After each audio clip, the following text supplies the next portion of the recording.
मोदी सरकार फरवरी 2026 से रिटेल महंगाई यानी सीपीआई और देश की विकास दर यानी जीडीपी नए बेस ईयर के साथ जारी करेगी।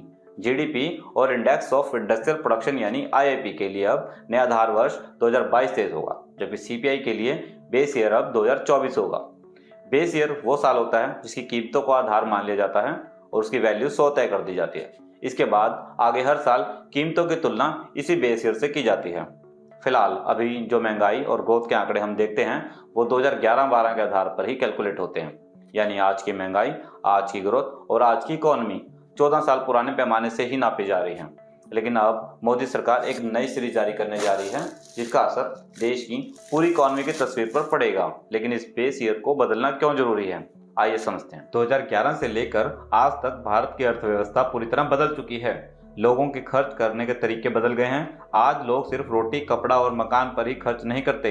अब खर्च होता है शिक्षा पर, स्वास्थ्य पर, मोबाइल और इंटरनेट पर, ओटीटी प्लेटफॉर्म पर और डिजिटल सेवाओं पर। लेकिन महंगाई का पैमाना अब तक पुराने जमाने की खपत पर ही आधारित था और इसीलिए लंबे समय से एक्सपर्ट्स बेस ईयर बदलने की मांग कर रहे थे। अगले साल यानी मई 2026 से नई सीपीआई सीरीज में भी एक बड़ा बदलाव देखने को मिलेगा। खाने पीने की चीज़ों का वेटेज कम किया जाएगा, क्योंकि जैसे जैसे लोगों की आमदनी बढ़ती है खाने पर खर्च का हिस्सा भी घटता है और दूसरी सुविधाओं पर खर्च बढ़ता है। नई सीरीज में शिक्षा, स्वास्थ्य और आधुनिक सेवाओं को ज़्यादा महत्व दिया जाएगा। अब बात करते हैं इंडेक्स ऑफ इंडस्ट्रियल प्रोडक्शन यानी आईआईपी की। तो मई 2026 से आईआईपी भी नई सीरीज में जारी किया जाएगा। इसमें उन प्रोडक्ट्स को शामिल किया जाएगा जिनका उत्पादन हाल के वर्षों में शुरू हुआ है, वहीं उन उत्पादों को हटाया जाएगा जिनकी अब बाजार में मांग नहीं रही। अब सवाल उठता है कि क्या आम आदमी पर इसका असर पड़ेगा? तो इसका जवाब है नहीं। सीधे तौर पर इसका आपकी जेब पर तुरंत कोई असर नहीं पड़ेगा, लेकिन सरकार की योजनाएं, ब्याज दरें और निवेश से जुड़े बड़े फैसले इसी डेटा पर आधारित होते हैं।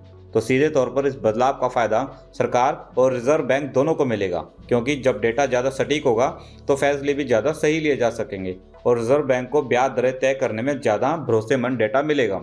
वहीं सरकार को कीमतों को कंट्रोल करने और नीतियां बनाने में बेहतर आधार मिलेगा। कुल मिलाकर भारत अब अपनी इकॉनमी को 2011 के चश्मे से नहीं बल्कि आज की जरूरतों और हकीकत की नज़रों से देखने जा रहा है। यह बदलाव भले ही तकनीकी लगे, लेकिन इसका असर देश की पूरी आर्थिक दिशा पर पड़ेगा।